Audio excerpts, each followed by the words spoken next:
రోజు 3,000 మంది, ప్రతి గంట 125 మంది, ప్రతి 10 మందిలో 6 క్యాన్సర్ కు బలైపోతున్నారని తెలుసా?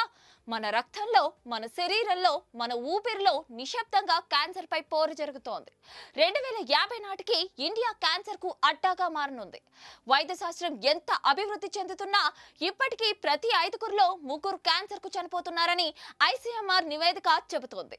2012 నుంచి 2022 మధ్య క్యాన్సర్ కేసులు 36% పెరిగాయి. 2012లో 10 లక్షల కేసులు ఉండగా 2022 నాటికి 13.8 లక్షలకు పెరిగాయి. మరణాల సంఖ్య 6.8 లక్షల నుంచి 8.9 లక్షలకు పెరిగింది. అంటే ప్రతిరోజు దాదాపు 2,500 మంది క్యాన్సర్ తో చనిపోతున్నారు.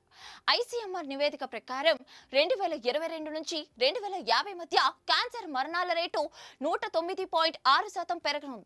అంటే ఇప్పుడు రోజుకు 2,500 మంది మరణిస్తే 2050 నాటికి రోజుకు 5,000 మంది మరణిస్తారు.